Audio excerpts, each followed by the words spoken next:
epekto yung gatas. Sasabi. Manong kabataan mo mama? Yung dati. Ano yung pinakamahirap na pagsubok na naranasan mo ng dati? Bata ka. So, magaya ng Kahit ano, pagsubok. sa amin. Dito ba o sa probinsya? Siguro yung mga edad ko na to, 26. Hindi, kahit bata ka, sige. Kahit ano. Ano, financial? Probinsya. Ang ina ko. Eh, tapos magpapasok ko. Wala akong piso. Kahit piso na lang. Kaya ngayon sa atin, nag-aaral din sa bago na ang lakad ko yung umaga tanghali na ako. Walang sasakyan. Tapos yung ilaw namin yung kasira, yung gas. Alam mo ba yun? Yung sinisindihan. Tapos mag-aaral pa. Hirap lang mo po. Nakakasungkok. Pero siyempre, bata pa ako, hindi ko na nakayanan yung mga ganun. Tumakas ako. Nauna si ate, pumunta dito, tapos ako naman tumakas. Sobrang hirap sa amin, sa probinsya, wala kaming kuryente.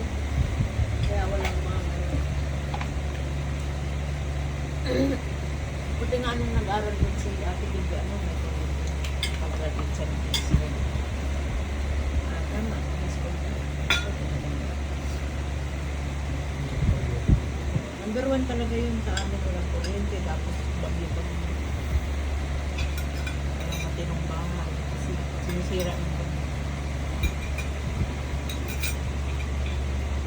Sobrang hirap sa probinsya. Kaya, ang mga kababaihan doon, kahit wala pang mga pupuntahan na dito sa syudad, kasi doon yung ang pera. Kabuhayan. Mayroong kabuhayan. Meron. Ang kagaya ng kakain ka ng magkakanin ka ng palay. Meron. Kakain ka ng kamuti, ng kahoy, ng gabi. Yun ang kakain doon. Kaya nga, buti, salamat ko hindi ko nadanas yung ganun ng gabi. Ako sanay ako sa nila. Diba? Siguro sa inyo, kahit naman naging hirap tayo, hindi sa inyo nila o yung mga ating hilian, para hindi ko makayanan ng dance. Tapos, nangangahoy kami, kasi hindi nagamit namin din ang kahoy. Nangangahoy, wala kang pangay. Hindi uso din yung mga kagayan sa perkalan.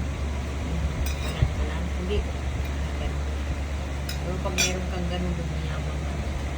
Tapos, kulang namin sa sardinas, nag-away-away kami kasi yung lata. Nag-aagawan kami doon, nalagyan ng mga kaya. Away-away kami doon. Nag-aagawan kami doon.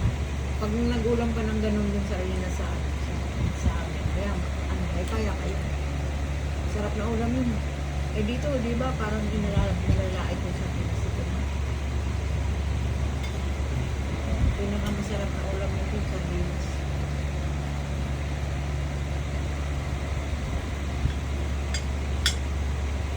Kaya ano yung mga bagay na pinakamahalaga sa'yo sa buhay?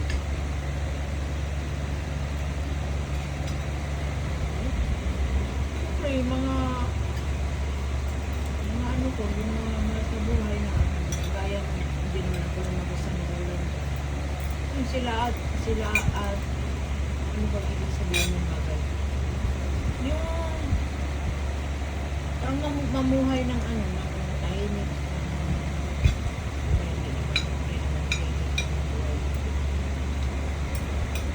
Yung noon.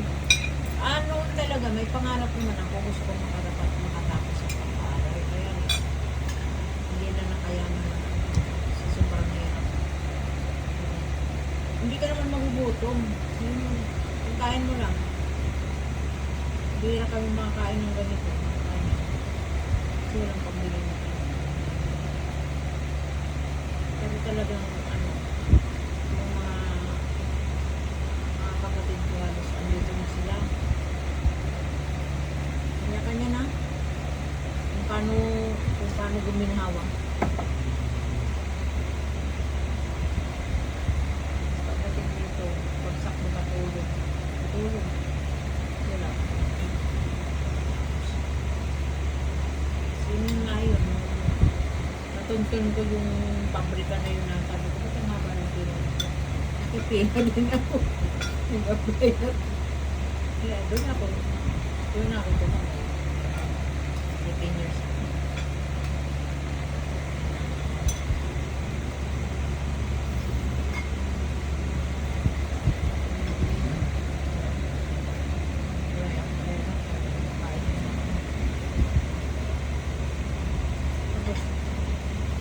Uso yung mga kape-kape doon, mga laga-laga lang, dahon ng abogado, dahon ng sambo. Pinakakape namin doon yung sinulog na bigas. Masaya na kami.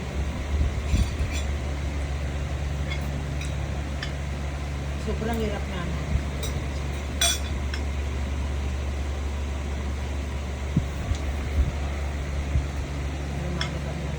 Maaga kami wala na.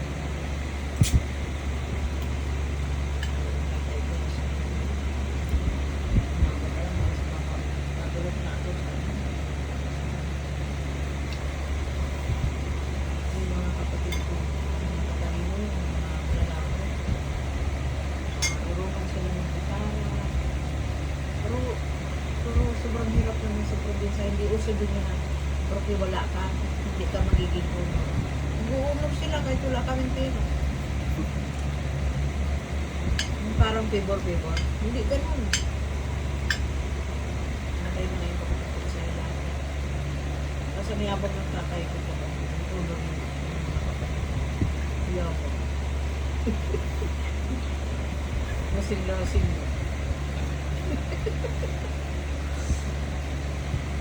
Paano mo gusto maalala ng mga anak mo sa ang iyong buhay?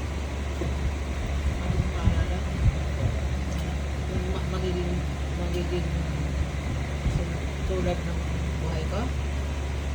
Kung sakaling mawala ka na sa mundo.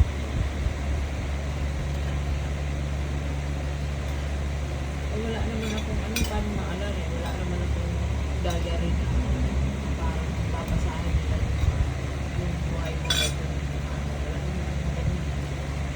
Sakali.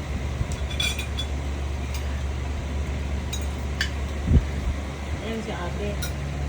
Lumaki din yan sa ibang tao kasi hirap na. Ang pakatulong. Tapos mga Ikaw lang tinatanong ko, paano mo gusto maalala?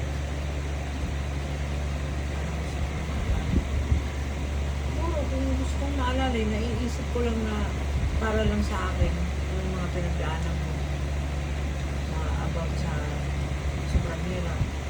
Number 1 naman talaga yung hirap namin, financial. Alas minsan maranasan mo yung hindi na kain. Yung pagkain, yung kamote. Nakakunan kayo ng kamote, kaya mo ba yan? Kamote. Kaya ng kamote. Saging na sabat.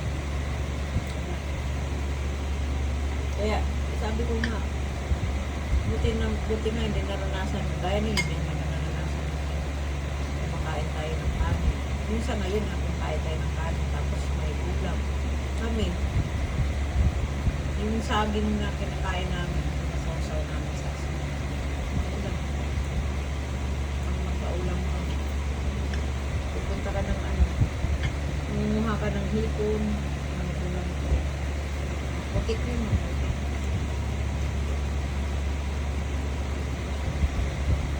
Hindi naman ninyo maranasan yung gano'n. Layo naman ang sagot mo. Paano ba? Natanong ko lang kung paano mo gusto maalala. Gusto kong maalala? Siyempre, kung kagaya niyan, tinanong mo ako, di naalala ko tuloy.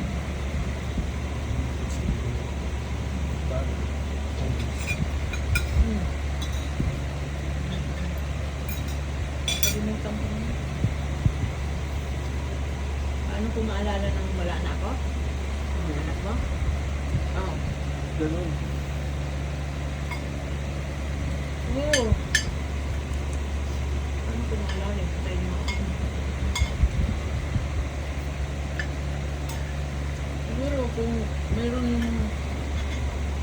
anak ko na ano, tamad.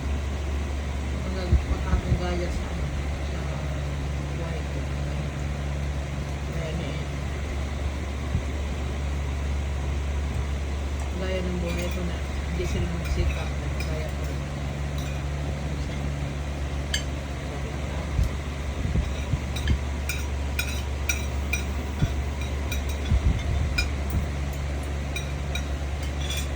Bakit?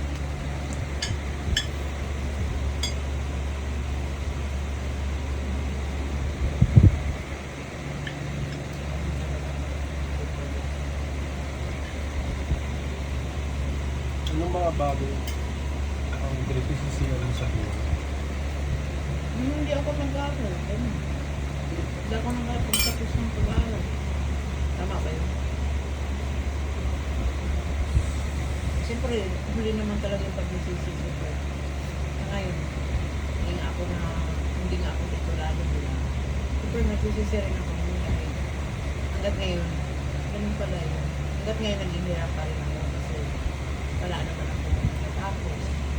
Kaya siguro kung natapos ako, siyempre, may mga kagaya ng bawa ng teacher ka o ano, di ba may mga ano, kaya ng tawag, pinsan yun. Yun lang naman eh. Sino ka pag-aaral? Hindi naman ako, undergraduate ako ng third year lang naman natapos ko. High school. Kasi sobrang gitera ako eh. Nainggit ako dun sa mga klase ko. Halos parang ako na. Nainggit ako. Hindi rin ako nag-aaral na. Yun lang naman pinagsisihan ko kasi hindi naman talaga ako totally na wala naman kasi nagagastos sa'yo. Parang yung sarili mo rin, pag-aaralin mo. Ayun, pinag-aaral mo sarili mo dito. Titulado ka. Ayun, wala. Parang wala naman nag-iuntindi sa'yo. Hindi pag-aaral mo. Nagulang na mati. Pabayaan ka. Pabayaan. Wala sa mga.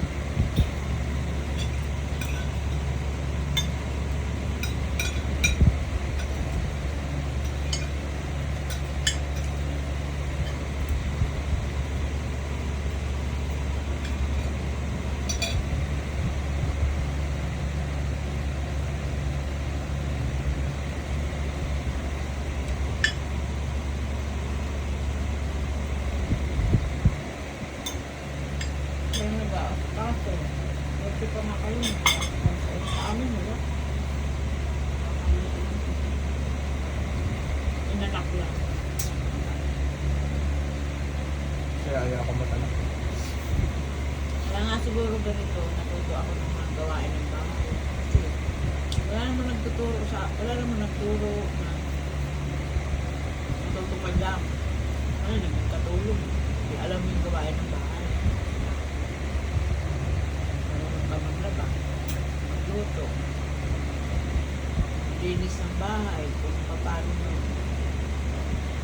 gawain ng bahay. Anong mga sakripisyong ginawa mo para sa pamilya? Yung trabaho para pamilya sa mga magulang. Kahit sino pamilya?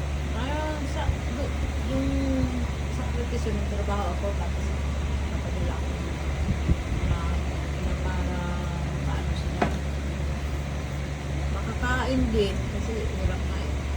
Kasi hindi kasi ako naman sa pagbuong ng magulang ko. Makatay talaga. Nagtrabaho ako tapos yun ang sinasakripisyo ko ng trabaho ko hindi para sa sarili ko, pati para sa kanila.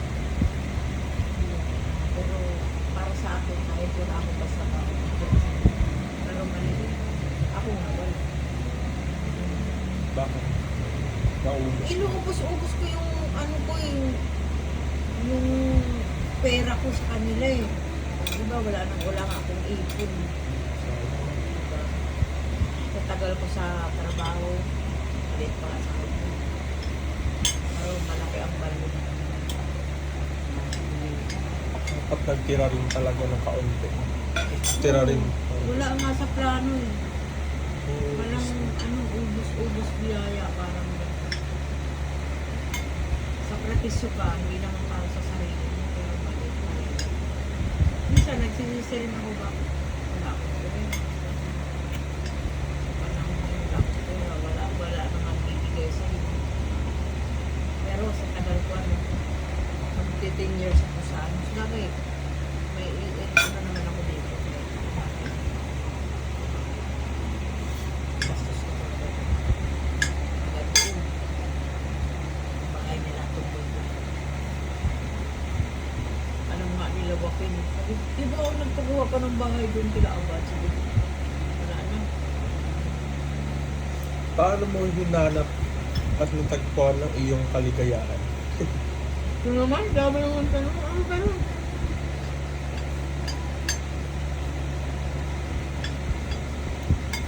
Maraming mabakwit ko. Hanggang ka nagpakatulong, alam mo naman yan. Yung pakatulong ka hanggat nag-anak ako kay Ate Judy, ano maraming pinagdaanan na bulyaso. Tapos, Ate Judy, ano, wala na. Sa Bicol. Tapos, siyempre,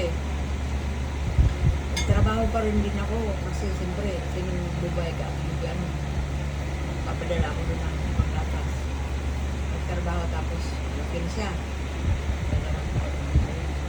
Tapos, yun nga yun, lumipat na ako dito yan. Yung kanto nila Ate Vicky. Ako tumira doon.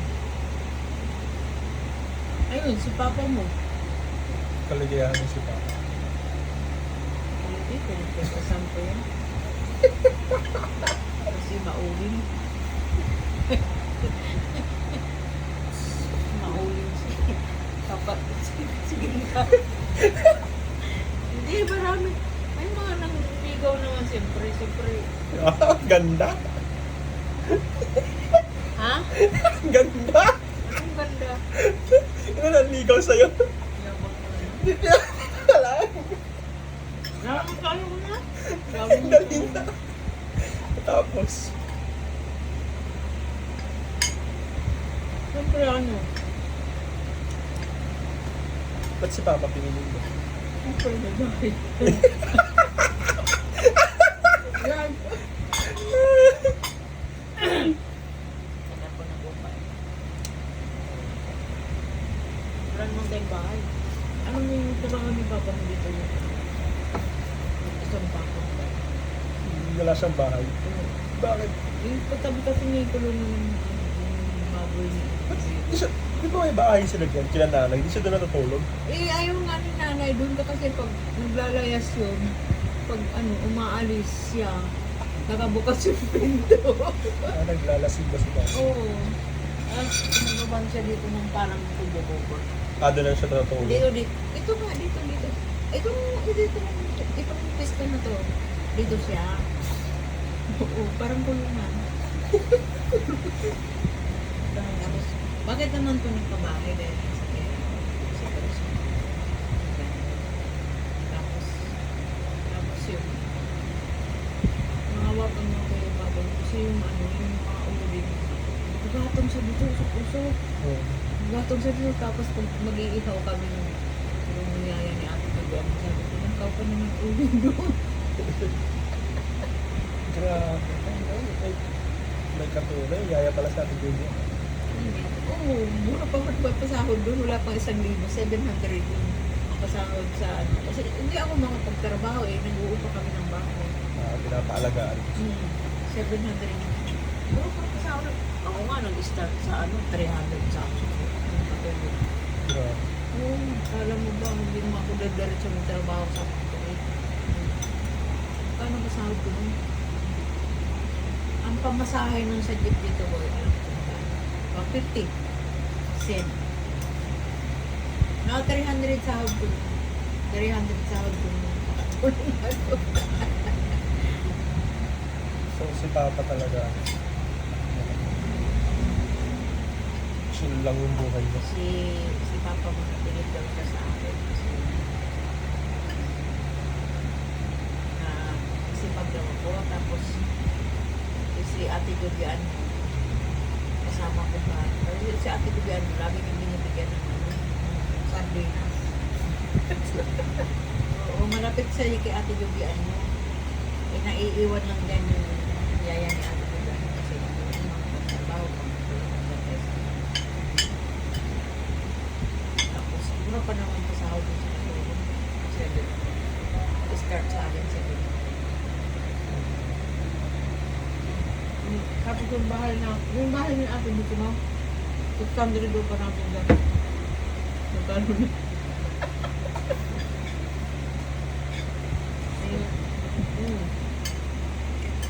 Ang butas din, nilip din si Papa mo. Silip. Ang butas eh. Ayun, hindi yung butas. May antagkad doon. Sabi ko, parang may bata.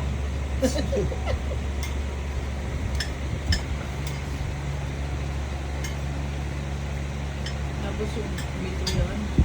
Grabe talagang dumi dito. Parang basura ko. Oo. Ito na naman ito. Putik-putik pa. Tapos parang bubong lang yung ano ni Papa mo. Bubong lang. Tapos isang papag lang yung tulugan na. Kasi ayaw na ni nanay makasama sa kanya. Kasi pag umalis siya, bukas yung pinto, hindi sinasara. Itulog si nanay. Siyempre matanda na yun, galit si nanay. Ang ginawa daw ni nanay, pinagawan sa iyo, bye-bye, tulugan. Kasi paalis-alis eh. E dito na siya uuwi. Tapos, yung pag-anon dyan, hindi ang pantay-bantay, bakok-bakok. Tapos si nanay naman nag-desisyon. Kasi yun kasi naman, maubos yung pera mo, pagawa mo na ng bahay. Umayag naman. Ayun.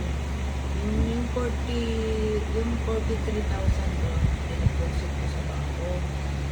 Tapos, unti-unti ko yun kasi, siyempre nagpapagawa ko eh. Unti-unti ko. Tapos, ang naggawa ko nga dito ng bahay, dalawa, yung papa ni, yung King, buhay pa yun, magaling, mabilis magdamaw yun.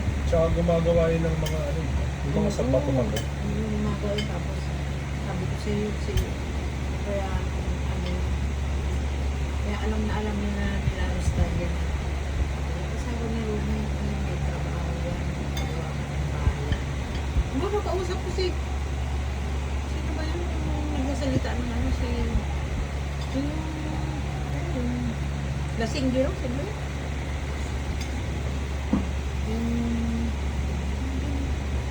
Si Joaquin. Sabi niya, di ba nagpagawa, lasing yun eh. Di ba nagpagawa ka ng bahay kilaban? Sabi ko, ba't mo alam? Siyempre, ibigaw ko yun si Rumi.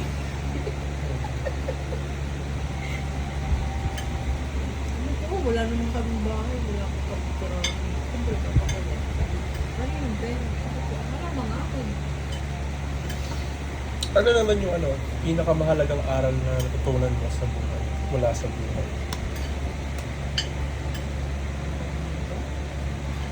Na aral, lesson. Siyempre,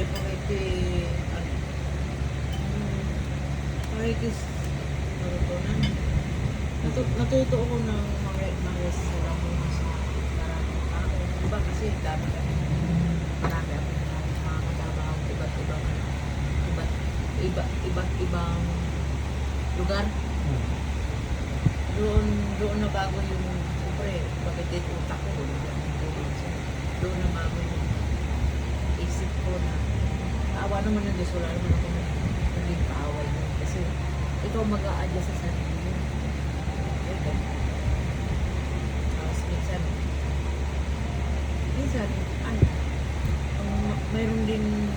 mayroon ka rin nakakasagutan about sa mga gawa, yung mga gawa ng mga tahi, yung pinuswapang nila. Minsan mag-overtime sila, yung hindi ka titirahan nila. Pero mayroon naman nag-aawat sila. Huwag ganyan, hati-hati tayo. So, kapag sana, yun yung pinakamahalagang aral para sa yung pinakamahalagang aral sa akin Yung ganito, ano bang ibig sabihin?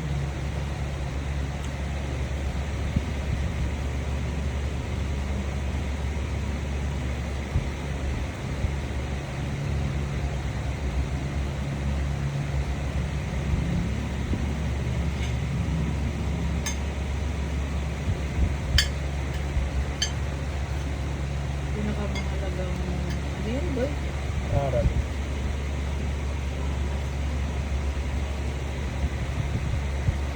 Naisip. Kagaya ng ano?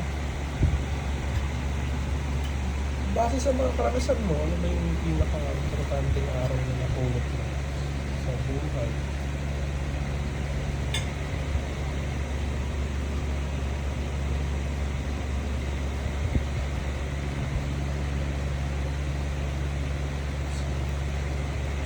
Yun talaga.